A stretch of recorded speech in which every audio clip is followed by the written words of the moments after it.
ang mga people of Israel na ayaw naman ng Diyos na mangyari, pero sumama pa rin si Balaam nung siya ay ipinasundo nitong si Balak. May dalawang kasama na mga utusan. So ang lakad na ito was against God's will. Nagalit ang Diyos dahil sa pangyayaring ito, kaya't hinadlangan ng anghel ni Yahweh ang daraanan ni Balaam. So the angel of the Lord stood on the way. God was opposing Balaam's travel.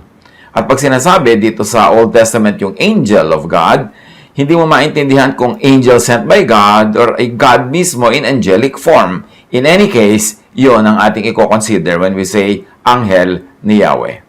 So God was opposing Balaam's travel very, very obviously because the angel of the Lord stood in the way to oppose that travel. Balaam was riding on his donkey and his two servants were with him. Nakatayo sa daan ang anghel, hawak ang kanyang tabak. Nang makita ng asno ang anghel, lumihis ito ng daan at nagpunta sa bukirin. Kakaiba ang nangyari sa kwentong ito, yung anghel na humaharang sa kanilang paglalakbay ang nakakita yung donkey. Only the donkey, the mode of transportation, sees the opposing angel of the Lord. Balaam and the two others, the two servants, do not see the angel of God. So makikita natin dito na localized, minimize ang involvement ng angel, ang nakakakita lang ay yung donkey. At dahil tumigil ang donkey at umiiwas dito sa anghel na nakaharang, Balaam beat it to get it back on the road. So clueless itong among nakasakay, iniiwas siya sa sakuna at sa tiyak na panganib nitong kanyang sinasakyang asno, ay pinagpapalupa niya ang asno dahil umiiwas. Unseeing, ignorant Balaam beats the donkey to get it back on the track. And Balaam hurts his protector, his savior. Balaam insists on his own way. Kahit pa nga, dapat nakaramdam na siya na may pumipigil sa kanya kasi yung anghel mismo ay nakita nga nung donkey and the donkey was trying to avoid getting in the way of the angel. The donkey and Balaam have different but simultaneous realities. Yan ang sinasabi natin kanya-kanyang reality. Umiiwas yung donkey kasi nakikita niya yung nakaharang na anghel na may hawak na tabak. Ito namang si amo niya, si Balaam, gustong ipagpatuloy yung biyahe nila at pinapalo pa niya yung donkey na tumitigil at umiiwas na ituloy ang biyaheng ito. Kasi hindi naman niya kita yung panganib. Magkaiba ng nakikita ang dalawang ito, bagamat nakaharap sila sa isang direksyon at nasa isang maliit na lugar na kanilalagyan nila yung pinagkaiba ng kanilang nakikita. Interestingly, sa quantum physics, sinasabi dyan, if there are two or more observers, the state of the particle will be different for different observers. Kanya-kanya ng estado yung particle kung may kanya-kanyang observers. One particle can have more than one outcome or state. In other words, facts can actually be subjective and reality will be different depending on who observes. Yan ang sinasabi ng quantum.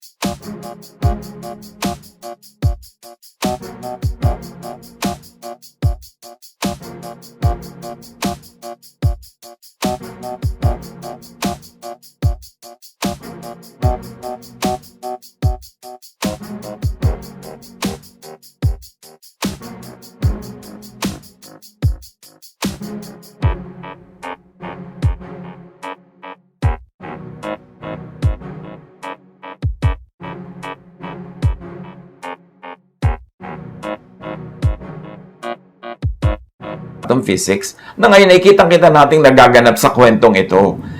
Dalawang pananaw, dalawang nakikita, magkaiba sila ng realidad. Now, sa buhay natin, Unseeing people could beat those that see, could hurt their protectors or their saviors. Pag kami mga taong bulag, maaaring saktan pa nila yung nakakakita na nag-iiwas sa kanila sa panganib. Ganyan yung mga asawa na pinipigil ng kanyang kabiyak, na kitang-kita ng kabiyak na patungo sa panganib, ayaw papigil, nagagalit pa. Ganyan-ganyan yung mga anak na pinipigil ng magulang, na dahil sa edad ng magulang at karanasan, alam na tinatahak na landas ng anak ay patungo sa kapahamakan, magagalit pa yung anak at sasaktan yung magulang in many different ways. Ganyan din ang mga mamamayan. Kung hindi nila nauunawaan ang ginagawa ng kanilang mga pinuno at sila iniiwas sa panganib, nagagalit pa sila. Magkakaiba kasi ng pananaw. Magkakaiba ng nakikita. Luke 13:34-35. Jerusalem, Jerusalem, you who killed the prophets and stoned those who sent you. Sabi ni Jesus, how often I have longed to gather your children together, as the hen gathers her chicks under her wings, and you were not willing. So dito kinakausap ni Jesus ang Israel na sila pa ang pumapatay sa mga propetang ipinapadala ng Diyos. And of course, sila nga ang pumatay kay Jesus na talagang the ultimate prophet na padala ng Diyos kasi iba ang kanilang pananaw, iba ang kanilang gustong makita. So yung mga may kaliwanagan, yung nakakakita, sinasaktan nila o pinapatay pa nga because they were unwilling to hear. Sabi ni Jesus, look, your house is left to you desolate. I tell you, you will not see me again until you say, blessed is he who comes in the name of the Lord. Dapat ganun ang attitude natin pag merong matalino, pag merong marunong, merong kaliwanagan, merong mensahe mula sa Diyos na magpapadali sa ating buhay, magliligtas sa kapahamakan, magtuturo ng kaliwanagan. Dapat sasabihin natin, blessed is he comes in the name of the Lord. Or blessed is her, she comes in the name of the Lord. Pero ang mga tao, ipinagpipilitan ang kanilang mga pananaw, ang kanilang sariling kabulagan, at ang kanilang makikitid na mga pag-iisip. Dapat nga, we celebrate those that see truth and make others see it. Napaka-pinagpala naman na isang pamilya, isang community, isang lugar, isang bayan, ang humanidad, kung merong mga taong matatalas ang pananaw. Nakakakita ng mga bagay na hindi nakikita ng karamihan. At dahil sa linaw ng kanilang pagkakakita at pagkaunawa, ay naipapakita rin nila at naipapaunawa sa iba in ways of teaching, by teaching, yung kanilang nalalaman. Hindi naman lahat halimbawa nakakakita ng magagandang choreographies. Yun lang gifted with dance. Pero pag itinuro na nila yung nakikita nila sa kanilang balintataw, itinuro nila sa dancers, and the dancers have the skill to obey the choreographer, na ipapakita ng choreographer sa ibang tao yung movement na dati na niyang nakita pa sa kanyang isip. Pero ngayon, through the tool, the dancer, what the choreographer sees only in his head is now seen by everybody on stage. Ganon din ang mga kompositor. Yung nadidinig nila mga himig sa kanilang isip, sa kanilang guni-guni. Kung magaling sila, ay naililipat nila sa notes. Tapos, pag kami nakabasa ng notes na yun at tinugtog ito, lahat ng mundo ngayon na hindi nadidinig yung tugtog na yung gifted musician and composer lang na nakakarinig sa kanyang isip, maririnig na ng lahat. Ganon din ang pintor. Makakakita ka ng empty canvas, pero yung pintor, buo na sa isip niya kung ano yung nakadrawing doon na isang babaeng kumakagat ng ubas, halimbawa, o ng atis, o ng pipino. Pero hindi pa natin kita yon. Canvas lang na walang laman ang nakikita natin. Pero sa husay ng pintor, na yung nasa isip niya ay ilipat niya sa canvas dahil may skills siya to draw. Marunong siya ng perspective, marunong siya ng color, marunong siya ng shading. Nakikita na natin ngayon yung dating siya lang ang nakakakita. Ganon din ang mga propeta. Ganon din ang mga hinihirang ng Diyos na makakita ng mga malalalim, matataas, malalawak na mga katotohanan.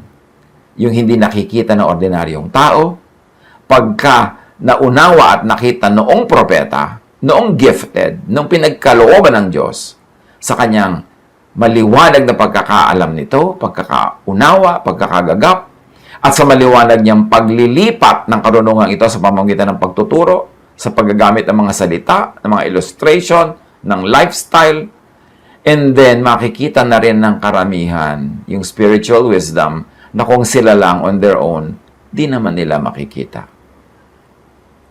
God has gifted humanity with such priests. Ano bang ginagawa ng priest? Di ba namamagitan mula sa taas at sa baba? Kaya maraming mga religious images, lagi ang kamay, dalawa nakaganyan. Yung isa nakababa, yung isa nakataas. Kasi yung nakataas nakakonect siya sa heaven, yung baba nakakonect siya sa tao, sa lupa. Ibig sabihin, siya ay isang priest, isang dinadaluyan ng spiritual blessing. Ganun yung representation ng maraming nakikita nating religious images. Now, yung teacher, yung prophet, ganun din. May connection siya sa taas. Nakakakonekta yung kanyang diwa na hindi nakokonektahan ng karaniwang tao. Pero dahil sa ibinigay din sa kanya na gift, not only of seeing, but also in gift in making people see through his or her skill in communication, na ipapaunawa din niya sa iba yung mga gift. At sabi ni Jesus, kayo, Israel, pinapatay niyo yung mga ganyan. Regalo sa inyo ng Diyos sa mga propeta, pero pinapatay niyo. Dapat, sabi ganun, hindi nyo na ako makakaulayaw hanggang hindi kayo handang sabihin that blessed is he who comes in the name of the Lord. So, anong nangyari dito sa magamong ito? Magkaiba sila ng nakikita, so magkaiba sila ng gustong gawin. Pero dahil may kapangyarihan itong si Balaam, pinapalo niya ang donkey, so the donkey, napilitan ng donkey na magpatuloy. Torn between two realities and two worlds. May realiting siya nakakakita at may realiting nakikita ng kanyang amo. Pero nagamit ang kapangyarihan ng bulag, so hinampas yung nakakakita. Sa pagpapatuloy, ang anghel naman ni Yahweh ay tumayo sa makitid na daan sa pagitan ng ubasan at ng pader. So, nung una maluwag ang daan, tumayo lamang yung anghel sa kanilang dadaanan, lumihis ang donkey. Dahil lumilihis ang donkey, pinili ng anghel ngayon na tumayo sa isang makitid na daraanan na merong pader sa isang gilid at ubasan, puro halaman sa isang gilid. So, makitid na ang pwedeng pagpilian ng dadaanan. Tumayo doon ang anghel. Anong lesson ito? Heaven narrows down and limits Balaam's chances at proceeding and extended to us people's chances at proceeding. Pagka hindi ka nakinig sa unang babala na maluwag pa lang at may marami pang choices, kinikitira ng langit ang lalakaran mo para makontean ka at mabawasan ang mga choices para mapilitan kang sumunod. At yun ang ginawa ng anghel, tumayo siya sa pagitan ng pader at ng mga halamanan na makapal, wala nang pupuntahan yung donkey. Sa quantum physics, sabi, all possible futures are happening all at once. Observation collapses it to just one possible future. When a certain future collapses, it will have a determined chain of events following it. A1 leads to A2, etc. B1 leads to B2, etc. So maraming choices ang buhay. Halimbawa, ang isang estudyante, marami siyang choices kung ano ang pupuntahan niyang kurso. Pag pinili niya yung A1, natural lang, susunod na step niya noon sa next semester, A2, then A3, then A4, then A5, hanggang matapos niya yung course. Yun naman pumili ng ibang kurso, nasa B1 siya, then B2, then B3. Hindi pwedeng nasa A1 ka, lilipat ka sa B2. Ang tawag doon, mga nag-shift. Kaya nasasayang ang oras, nasasayang ang panahon, magsisimula na naman sila sa zero. Ganon din sa buhay at ganon din ang sinasabi ng quantum physics. Maraming choices ang buhay, pero pag mayroon kang isang tinahak na choice, tuloy-tuloy yon sa isang set of choices na automatic result nung una mong choice. Kaya dapat mamili tayong mabuti bago humakbang. Ngayon, sa pagpapatuloy ng kwento, when the donkey saw the angel of the Lord, it pressed close to the wall, crushing Balaam's foot against it. Nang makita ng asno, ang anghel, sumiksik ito sa pader at naipit ang paa ni Balaam. Imagine that. May pader sa kaliwa, mahabang pader. Sa kanan naman, ubasan, siksik ng halaman, di ka rin pwedeng pumunta. Ang anghel tumayo doon sa gitna. Ang ginawa naman itong kawawang asno na patuloy na hinahampas itong kanyang amo para tumuloy, nagsiksik siya sa pader kasi kung hindi yun, ang anghel ang mababangga niya eh. Sa pagsiksik niya, natural ang kaliwang paa nitong kanyang pasahero nabangga at nagasgas at naipit sa pader. Seeing the danger, the donkey tries to keep Balaam and itself away from danger. Even if Balaam could get hurt in the process. Pero di ba mabuti nang maggasgas ang iyong binti, tamaan ng bato ang iyong tuhod, kaysa tagain ka ng anghel? Kaya lang, hindi naman niya alam na may anghel na tataga sa kanya. Kaya yung naging better choice ng donkey na ito para sa kanya, yung less hurt and pain, minasama pa niya. Parang parents yan to their children. Or parang the solicitous seeing for the blind people. Ipinipili ka na nila yung less harmful for you para hindi ka mapunta sa more harmful. Pero dahil bulag ka, nagagalit ka pa. Samantalang pinili nila yung less harmful.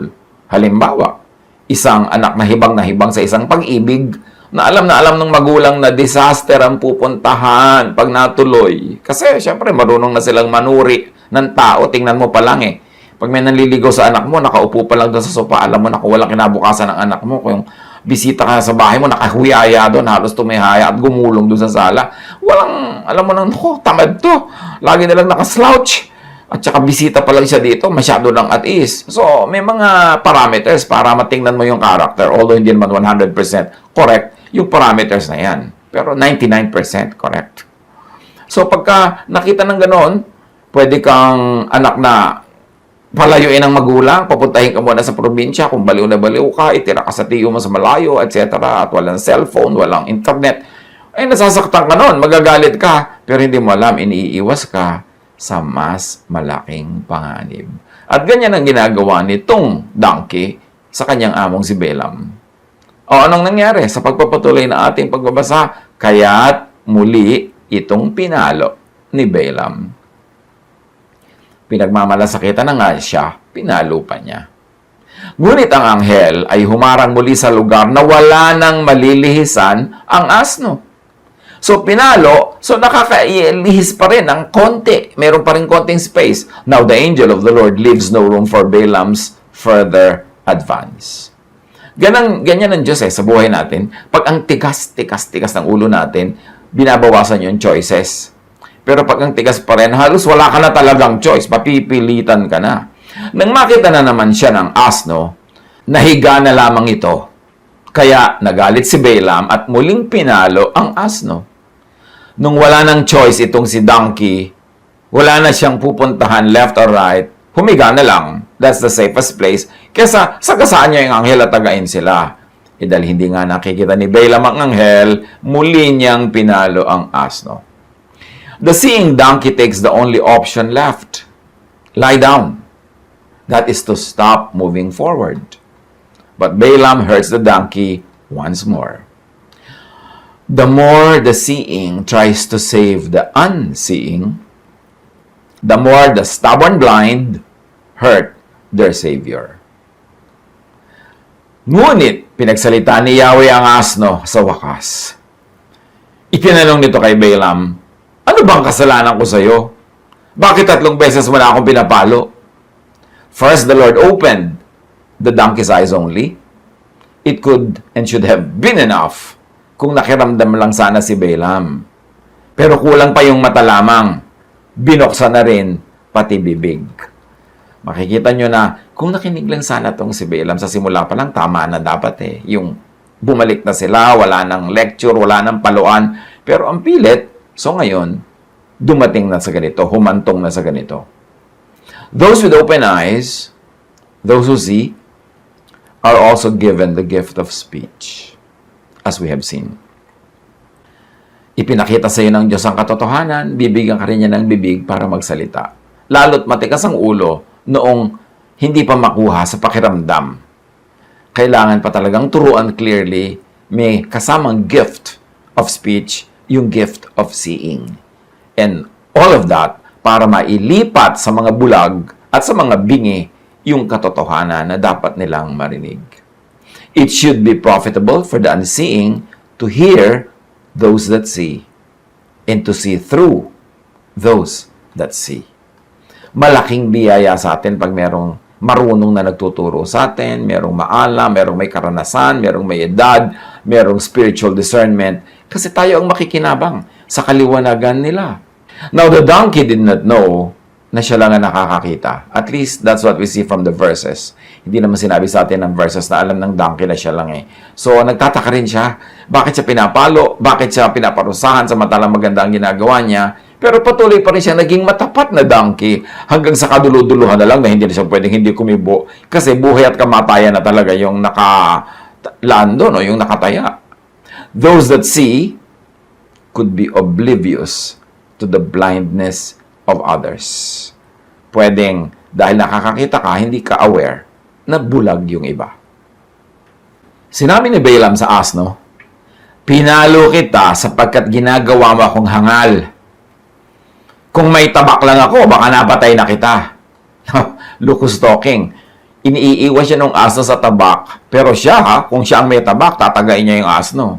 The unseeing could be so set in their own vision, could be more destructive if only they could. Ganon yung mga hindi nakakakita, yung mga bulag. Sobra silang decided na sila ang tama, sila ang nakakakita.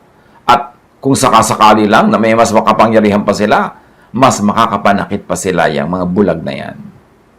Sinabi ng asno kay Balaam, hindi ba't ako ang iyong asno? At sa simula pa'y ako lang ang sinasakyan mo? Ginagawa ko ba ito sa iyo? Hindi. Sagot ni Balaam. So the donkey appeals to history, to track record of faithfulness and correctness. Yung mga Balaam dyan, dapat i-apply ito. No? Apply this to parents, to guardians, to teachers, to leaders. Kung ang track record ng inyong boss, ng inyong employer, ng inyong manager, ng inyong magulang, ng inyong elder, ng inyong advisor, maganda, mabuti, puro mabuti ang ginagawa nila sa inyo, pag dumating yung punto na parang hindi kayo nagagandahan, nasasaktan kayo sa ginagawa niya, isaalang-alang niya yung nakaraan. Isipin yung, hindi naman siya talaga masama sa akin, mabuti naman siya. So, ba't ganito siya? Siguro may dahilan. So, dapat tayong mag-isip ng dahilan. Bigyan natin ng space sa utak natin. Hindi yung ipagpipilitan lang natin ng ating gusto at papaluin natin, parurusahan natin yung kay tagal-tagal ng mga loyal sa atin. Dapat tayo mag-isip, loyal naman to, ang tagal-tagal na, mabait to, bakit na kaya nagkakaganyan? Huwag tang tayo magpabulag sa kagustuhan nating mag-proceed sa gusto nating gawin, tayo ay makiramdam. Sa sandaling ito'y ipinakita ni Yahweh kay Balaam ang anghel na nakatayo sa daan at may hawak pa ring tabak. Kaya't nagpatira pa si Balaam. Sa wakas, Balaam is made to see. Balaam gets off the donkey, stops his advance, bows low, humbles himself, falls face down, and surrenders totally. Nung makita niya yung anghel, kinilabutan siya na siya pala kaninang-kanina pa pinagmumuntik-muntikan ng mataga. Sa wakas, lumagay siya sa tamang dapat niyang kalagyan. Tinanong siya ng anghel ni Yahweh, bakit 3 beses mo nang pinalo ang iyong asno? Sadyang humaharang ako sa daan sapagkat mali ang binabalak mong gawin. Tuwing makikita ako ng asno ay lumilihis ito. 3 beses na niyang ginagawa ito. Kung hindi siya lumihis, baka napatay na kita. Ngunit siya'y hindi ko sasaktan. So ang linaw-linaw ng anghel, ha? Sabi niya, palo ka ng palo sa donkey mo, siya nga nagliligtas sa'yo. Kung talagang hindi pa siya lumihis at hindi siya tumigil, tatagain kita, pero siya hindi ko tatagain kasi ikaw naman yung guilty at hindi siya.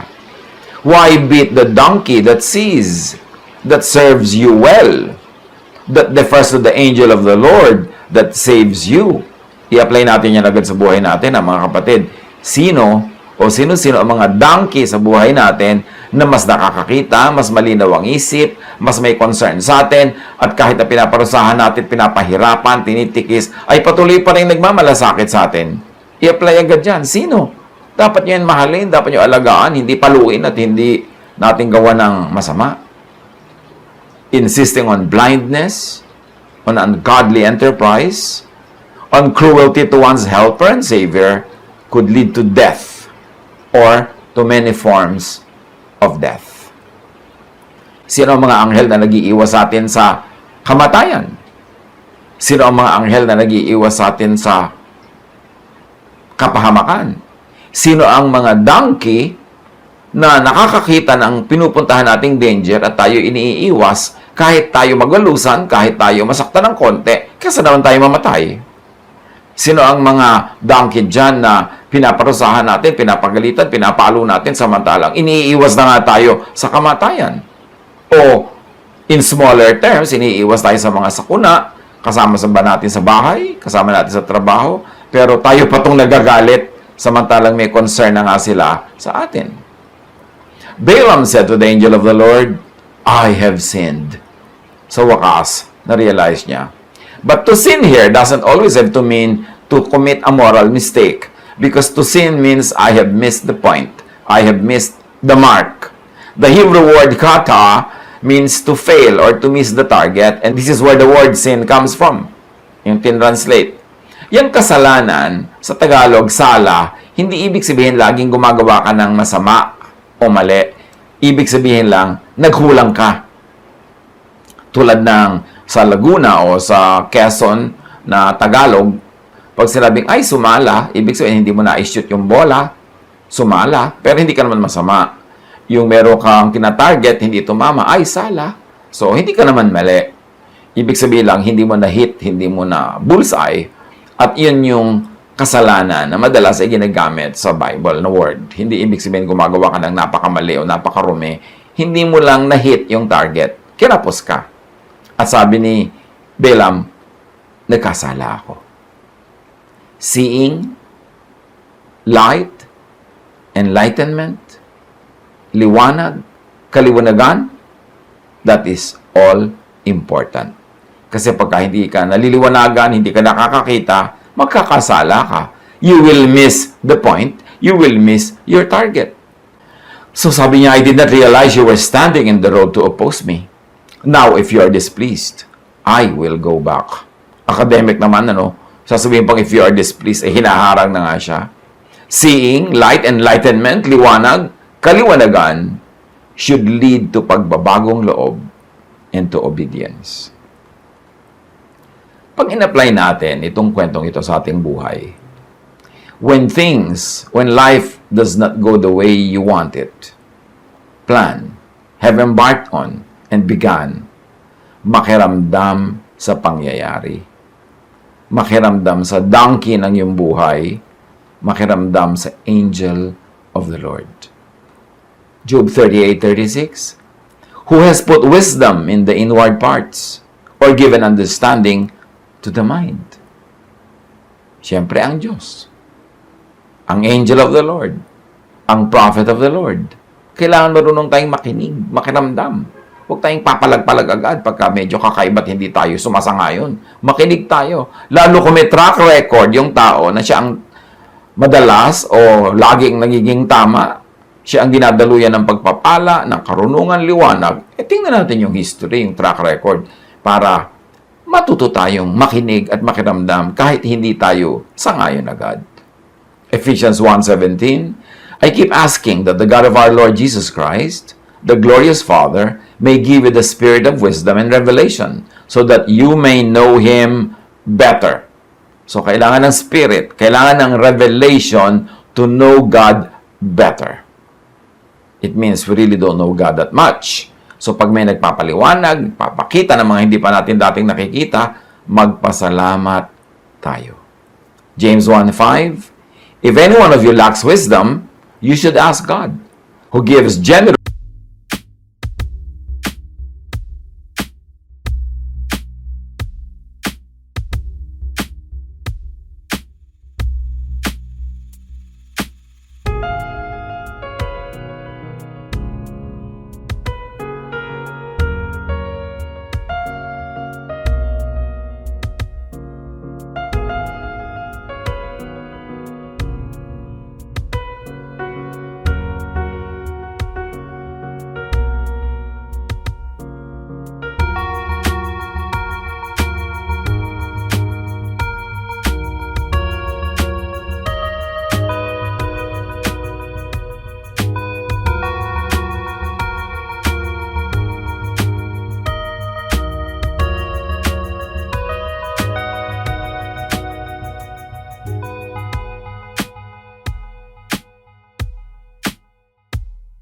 faultlessly to all without finding fault, and it will be given to you.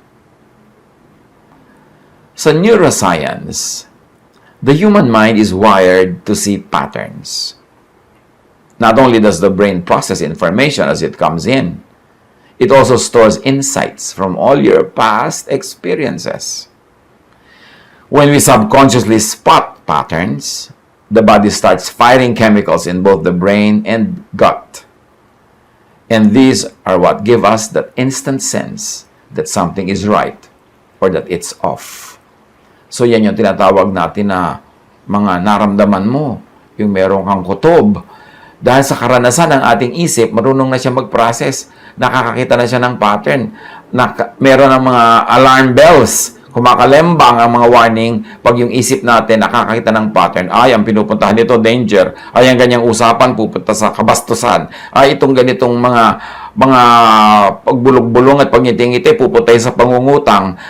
Natatandaan na yun ang brain natin. Wina-warningan na tayo. So, dapat tayong makinig. Pag may pattern, ang pagpigil, pagharang sa'yo, ang kabiguan, frustration, ang pain, makiramdam sa pangyayari sa donkey, sa angel of the Lord. Tulad nun, nakakailang beses nang yung donkey niya umiiwas, gumagawa ng paraan, may pattern na eh. Dapat naramdaman na niya na may nangyayari. Hindi naman ito basta ganito lang, hindi naman siya dating ganito. So, dapat alam mo na merong danger na pinapasok ka. At sa buhay natin, i-apply natin yung ganyang pakikiramdam. Minsan, hindi mo alam, bakit kaya bigat ang dugo ko sa tao na ito? Bakit kaya wala akong tiwala sa kanya? Wala naman akong pruweba na hindi siya honest. Bakit kaya may kutob na ako? Kasi bukod sa alam ng utak mo, yung subconscious mo, may mga library yan ng information na pag nakakakita na siya ng pattern, naranasan nyo na kasi, nalaman na niya nung araw pa sa mga karanasan mo, na kahit nalimutan mo, na yung ganitong mukha, yung ganitong ugali, yung ganitong ayos ng tao ay pupunta yan sa sasaktan kanya, natatandaan nyo ng subconscious. Natatandaan ng brain natin. Kaya tayo binibigyan ng warning. Tapos pag hindi ka nakinig sa warning na yon, nagpauto ka pa rin, nasaktan ka pa rin, na 1, 2, 3 ka pa rin, tapos sabihin mo, ay, kaya pala, parang may nararamdaman ako. Yung mga ganong mga kutob-kutob. Kaya dapat tayong marunong makinig sa ganon. Sigurado naman na itong Balaam na to, kinutuban na sa mga nangyayaring pagsuway sa kanya ng kanyang donkey eh. Kaya lang sobra siyang determined sa kanyang personal interest to go on, kaya hindi siya nakinig sa kutob, hindi siya nakinig sa babala. Proverbs 16:25, there is a way that appears to be right, but in the end, it leads to death. Kahit ngayon sa kwaran, there are ways that appear to be right or to be easy or convenient, but it leads to death. Mag-isip-isip tayo kung saan pumupunta ang mga ginagawa natin, ang ating behavior. Proverbs 2:3-5, indeed, if you call out for insight and cry aloud for understanding, and if you look for it as if for silver and search for it as if for hidden treasure, then you will understand the fear of the Lord and find the knowledge of God. Proverbs 4:7, the beginning of wisdom is this, get wisdom. Though it cost you all you have, get understanding. Sa psychology, sabi, highly experienced individuals tend to compare patterns when making decisions. They are able to recognize regularities, repetitions, and similarities between the information available to them and their past experiences. So all of this, wired yung brain natin para tayo i-protect sa mga possible danger and possible hardships and pain. Do not trust an obsession when it clearly shows or even just remotely suggests ungodliness. And it could mean moral law is being broken or natural law, common sense, is being broken. Psalm 111:10. The fear of the Lord, which we should also read as common sense, yung fear of the Lord, is the beginning of wisdom. All who follow His precepts have good understanding. So do not trust an obsession when it clearly shows or even just remotely suggests breaking of natural and scientific laws. Dapat tayong makinig. Pero wala, against common sense yata ito. Against science yata ito. Ecclesiastes 7:12, wisdom is a shelter as money is a shelter. But the advantage of knowledge is this: wisdom preserves those who have it. Dapat lagi tayong makikinig sa knowledge, sa wisdom, common sense. At pagka nagbabangga-bangga yung religious sense natin at common sense, hindi ibig sabihin magkabangga ang Diyos at ang science. Kumisan, ang magkabangga lang yung kakayahan nating unawain at pag-isahin yun sa loob ng ating utak.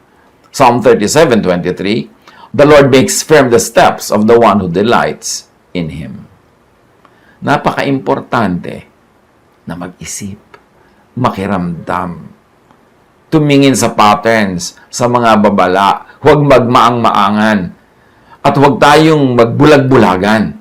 Ang madalas magbulag-bulagan yung mga in love, o kaya yung mga very interested in something, yung gustong-gusto mo yung isang bagay, na fixated ka doon, na ibinayad mo na pala ang buong puri mo, buong buhay mo, lahat-lahat para makuha mo lang yun, hindi mo na-realize because you are fixated on something you like very much. That's why we should be suspicious of the things we like very much. Yan ang magiging weakness natin. Proverbs 6:27-28, kung ang tao ay magkandong ng apoy, kasuotan niya kaya hindi masusunog niyon? Kung ang tao ay tumapak sa uling na nagbabaga, hindi kaya malalapnos itong kanyang mga paa? So mag-ingat-ingat sa paglalaro ng apoy. Katulad ditong si Balaam, naglalaro ng apoy, nakakapaso, nakakasunog. Sa biology, sabi ng natural selection, when faced with danger and need, the careful and more observant species survived, while the less observant likely did not. So yung marunong mag-observe, marunong magbasa ng panganib, marunong makinig sa mga babala, pattern, yun ang naliligtas. Kaya tayo marunong ng pattern. Ano ba yung magulong pattern? Ayaw natin yan. Gusto natin magandang pattern, merong symmetry, merong balance. Kasi pag yung magulo yung pattern, ganun ang pattern ng mga alon na nakakalunod. Yung magulong pattern ng wind, yun ang mga nakakatanggal ng bubong, yung malilipad ka, yun ang talagang dadali ka ng buhawi. Yung mga magugulong pattern ng tubig sa ilog, yan yung pwede kang dala ng agos at malunod. Kasi under normal circumstances, pati galaw ng tubig may balance, may beauty. Ang galaw ng wind, graceful. Ang galaw ng alon, merong choreography. So, nakawire yung utak natin na pag nakakita tayo ng kakaiba, ibig sabihin ng danger.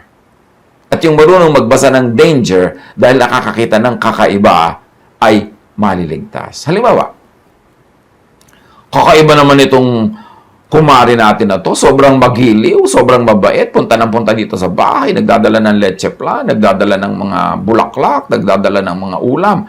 Eh, yung pala may relasyon na sa asawa mo, no? Kaya kailangan makakita ka ng may pattern. Bakit kakaiba ang pattern nito? Wala na yata ito sa normal. Kasi pag wala sa normal ang pattern, you should read it as danger.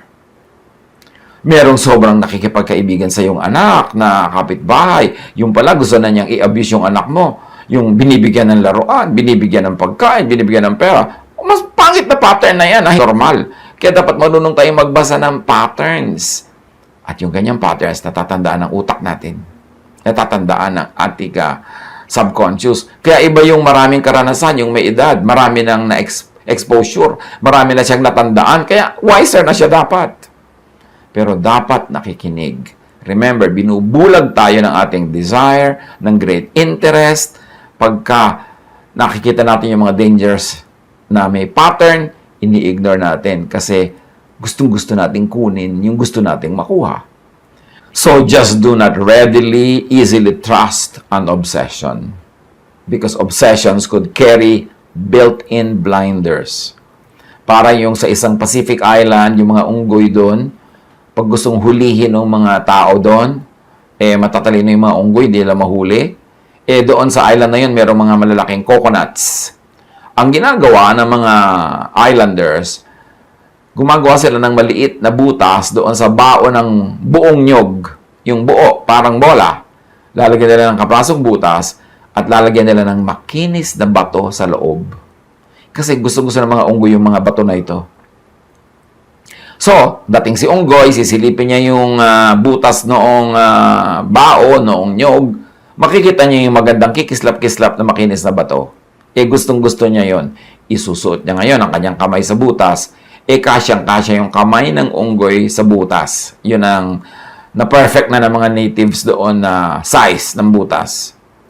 Pagka ngayon na ipasok na ng unggoy ang kanyang kamay sa loob ng butas, dadakmay niya yung bato sa loob, hawak-hawak niya. O pag ilalabas na ngayon niya ang kanyang kamay, ano mangyayari? Hindi niya mailabas. Kasi malaki na ngayon yung kamaon niya, may laman ng bato sa loob. May hawak-hawak ng bato, lumaki na yung kamaon niya. Hindi na niya ngayon mailalabas. At dyan nahuhuli ng mga tao dun sa island na yun ng mga unggoy. Bakit? Ano man ang mangyari, magkamatayan man, hindi nila bibitawan ang bato.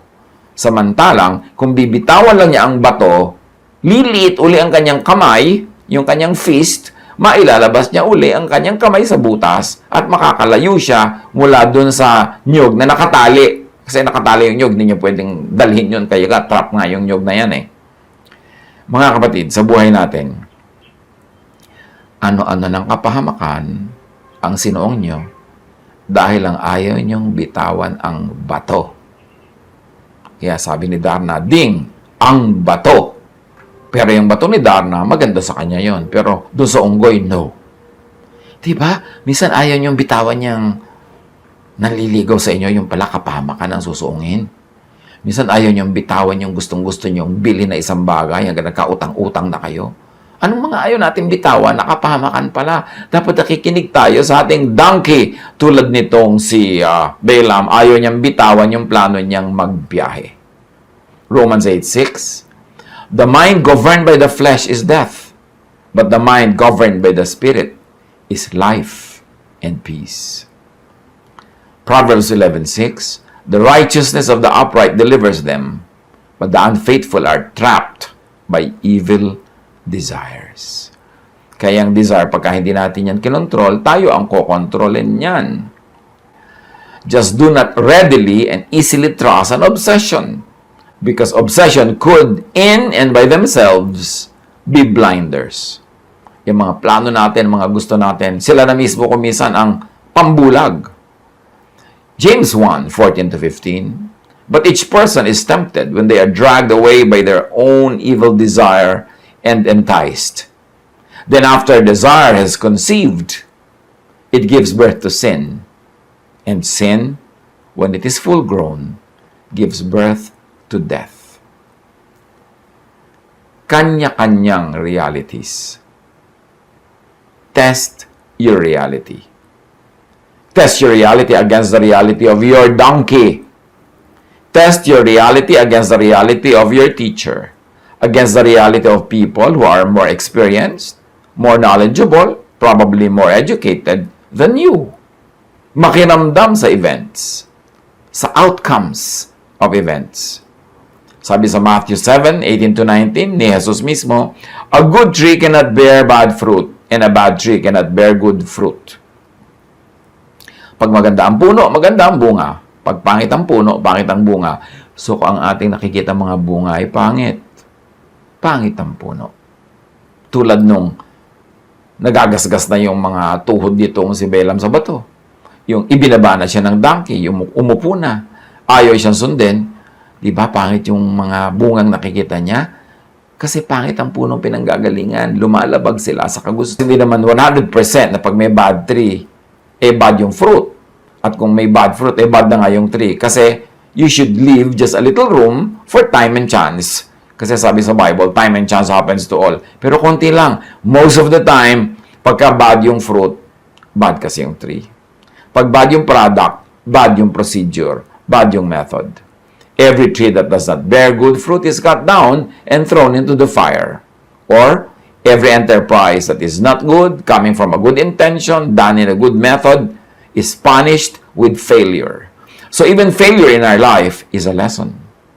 Ang ating mga kabiguan, ang ating mga pagbagsak, ang ating mga sakit, ang ating mga pagdurusa, lesson din yan. Ibig sabihin, bad fruit yan, may pinanggalingan yan na bad tree. sa mga pagdurusa natin sa buhay, ano yung mga bad trees na nagluwal sa mga hirap, sakit ng buhay natin, cause and effect. Pagka yung effect ay pangit, bad yung cause. Manuri tayo. At kahit may kanya-kanya tayo mga realities, huwag natin ipagpilitan yung